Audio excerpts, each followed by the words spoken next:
ప్రజలు రోజుకో 2 గంటలు ఎక్కువ పని చేసేటోళ్ళే కానీ ఎవని సొమ్ము ఆశించేటోళ్ళు కాదు. ఎవరి గురించి మేము ఆలోచన చేయం, మా పని మేము చేసుకుంటాం. కానీ మా పని మేము చేస్తుంటే కూడా కాళ్ళలో కట్టె పెట్టిర్రు అనుకో, ఇక మా సంగతి అయితే చూపుతామయ్యా. ఏమంటారు? అంతేనా? అంతేనా? 2 ఏళ్ళు ఏమన్నా అన్నానా? ఆయన మన బయటకు వచ్చి ఇక చూస్తా, తోలు తీస్తా, తాట తీస్తా, ఇక నీ సంగతి చెప్తా అన్నాడు. రా బిడ్డ రా రా, రెడీగా ఉన్నారా? ఇక అందుకే కొడంగల్ నుంచే చెప్తాం నీకు అని చెప్పి 3 రోజుల నుంచి మాట్లాడలేదు, ఇవాళ మాట్లాడుతున్నా. ఆయన కొడుకు చెప్తున్నాడు, మైకు ముందలకు వస్తలేడు, ఆయన దాచుకున్నాడు. ఆయన నీ ముఖం ఎప్పుడైనా చూసుకున్నావులా అద్దంలా? పేడమూతి బోడిలింగం, నువ్వు కూడా నా గురించి మాట్లాడతావా? నీవెంత, నీ స్థాయి ఎంత? అయ్య పేరు చెప్పి బతికటోనివి నువ్వు, ఆంధ్రలో గుంటూరులో గుడివారిలో చదువుకున్న నువ్వు, నీకేం తెలుసు తెలంగాణ గురించి, మా పౌరుషం గురించి? నువ్వు కాదు, మొత్తం నీ జాతినంతా తెచ్చుకో. ఎట్లా తెచ్చుకుంటావు? ఏడికి రావాలనో చెప్పు. మా ఊరు అన్నారా, మేమన్నా మీ ఊరికి వస్తాం. ఎవడు భయపడుతుండో సంగతి తేలుస్తా. వెనకటికోసారి చెప్పిన గిట్లనే గజ్వేల్కి వచ్చి చూడు అని చెప్పిన, గజ్వేల్కి వస్తా బిడ్డ, నీ నెత్తి మీద కాలు పెట్టి తొక్కుతా అని. గజ్వేల్కి లక్షలాది మంది కార్యకర్తలతో పోయినాం, కాలు మీద పెట్టి తొక్కితే పాతాళానికి పోయిన మళ్ళీ ఇప్పటి వరకు తేలలేదు.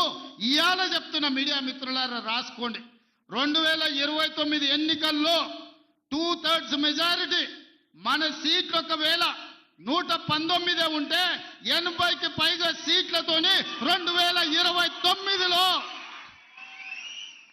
మా ప్రభుత్వం ఏర్పాటైంది. ఒకవేళ 153 సీట్లయితే 100 పైగా సీట్లతోని 2/3 మెజార్టీతోని తెలంగాణలో రెండోసారి కాంగ్రెస్ ప్రభుత్వాన్ని తెస్తాం. ఇది మా సవాల్. చంద్రశేఖరరావు గారు, తారక రామారావు గారు, హరీష్ రావు గారు, దయాకర్ రావు గారు, ఇట్లా చెప్పుకుంటూ పోతే వినోదరావు గారు, కుక్కట్పల్లి కృష్ణారావు గారు, రాసి పెట్టుకో. 2029లో 2/3 మెజార్టీతోని ఈ రాష్ట్రంలో కాంగ్రెస్ ప్రభుత్వాన్ని ఏర్పాటు చేస్తా. ఇదే నా సవాల్. శాతనైతే కాసుకో బిడ్డ. నీ రాజకీయం ఏందో నేను చూస్తా.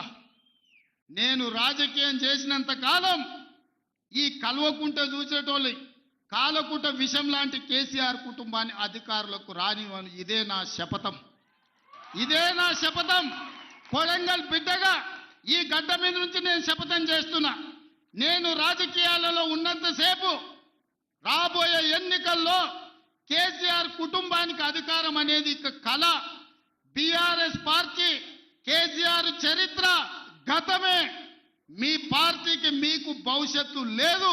ఎవడైనా చర్చించుకుంటే పొద్దుపోనప్పుడు మాట్లాడుకోవడానికి పనికొచ్చే చరిత్రనే తప్ప భవిష్యత్తు తెలంగాణ రాష్ట్రానికి నీ తరఫున ఒరిగేది ఏమీ లేదు.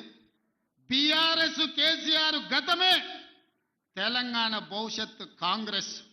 మీ గత చరిత్రతోని ఈడ ఒరిగేదేం లేదు. వెనకటికెవడో అన్నాడంట, మా తాతలు నేతులు దాగినరు, మీరు వచ్చి మా మూతులు నాకండి అని. అట్లా ఉన్నది.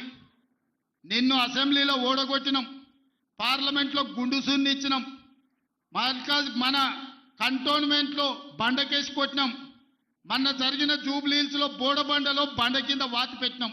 నిన్నగాక మొన్న జరిగిన సర్పంచులల్లా 12,726లో 8,335 సర్పంచులను గెలిపించుకున్నాం. సిగ్గు లేదు, ఇన్నిసార్లు ఓడగొట్టినా ఇంకా సిగ్గు లేకుండా బయటకు వచ్చి కింద పడ్డ పైకాలు నాదే అని వెనకటికి ఓడో అన్నాడట. ఇట్లాంటి ఊకదంపుడు ఉపన్యాసాలు, పొంకనాలు వెనకడికి ఓడో పొంకనాల పోషగాడు చెప్పినట. నాకున్నాయి 3 ఏళ్ళే కానీ 36 దొడ్లు ఉన్నాయని చెప్పిండట. ఇవన్నీ కళ్ళు కాంపౌండ్లో చెప్పుకోవడానికి బాగుంటాయి, కాలక్షేపం చేయడానికి. కళ్ళు కాంపౌండ్ మాటలు మాట్లాడకండి తండ్రి కొడుకులు. ఇవన్నీ మేము చూసినాం. శాతనైతే రాండి, ఏందో చెప్పు, దాని ప్రకారం చేద్దాం. 29లో తేల్చుకుందాం ఇవాళ చెప్తున్నా. కాబట్టి ఇప్పటికైనా చంద్రశేఖరరావు గారు, మీ వయసుకు గౌరవిస్తాం, మీ అనుభవానికి గౌరవిస్తాం. ప్రతిపక్ష నాయకుడు నీకు హోదా ఉన్నది. శాసనసభ సమావేశాలు ఏర్పాటు చేసినాం. 29 నుంచి చర్చలు రాబోతున్నాయి. 29 నాడు నువ్వు అడిగి ఎన్ని రోజులు సభ జరుపుదామో, నువ్వు అడిగినన్ని రోజులు అసెంబ్లీ నడిపిస్తా. నువ్వు చెప్పిన అన్ని చర్చ పెడదాం, ముఖాముఖి చర్చ చేద్దాం. వెనకంగా మాట్లాడు వెనక్కి కూర్పుడు కాదు. నీళ్ల మీద మాట్లాడతామా, నియామకాల మీద మాట్లాడతామా, నిధుల మీద మాట్లాడతామా, తెలంగాణలో జరిగిన అభివృద్ధి మీద మాట్లాడతామా, రైతు భరోసా మీద మాట్లాడతామా, రైతు రుణమాఫీ మీద మాట్లాడతామా, లేకపోతే ఆడబిడ్డలకు ఇచ్చిన ఉచిత బస్సు మీద మాట్లాడతామా, లేకపోతే నువ్వు ఏం కోరుకుంటావో చెప్పు, షాదీ ముబారక్ మీద మాట్లాడతామా, కళ్యాణ లక్ష్మి మీద మాట్లాడతామా, ఇందిరమ్మ ఇండ్ల మీద మాట్లాడతామా, దేని మీద మాట్లాడతామో చెప్పు, నేను సిద్ధంగా ఉన్నా.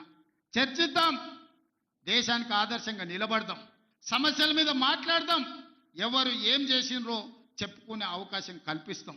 రాండి, మీరు మొహం చాటేసి ఫామ్ హౌస్లో పడుకొని మీరు ఖాళీగా ఉన్నప్పుడు పార్టీ ఆఫీసులు వచ్చి 10 మంది చెంచాలను పెట్టుకొని ఆ 10 మంది చెంచగాళ్ళ ముందల నువ్వు పొంకనాలు కొట్టుడు కాదు. నిజమైన చర్చ అసెంబ్లీలో చేద్దాం. ప్రజలు ఎన్నికలు ముగిసినాయి, అసెంబ్లీలో చర్చ చేయమని చెప్తారు. ఎవరు ఏం మాట్లాడతారో ప్రజలు వింటారు. విఘ్నులైన ప్రజలు తీర్మానం చేస్తారు. ఇలా సర్పంచులు అయిపోయినాయి, గ్రామ సభ పెట్టి సమస్యలు పరిష్కరించాల్సిన వాళ్ళు మళ్ళా సందు ఇల్లు తిరుగుతుందా అంటే ఏమన్నా అర్థం ఉందా? సర్పంచులారా మీరు చెప్పండి.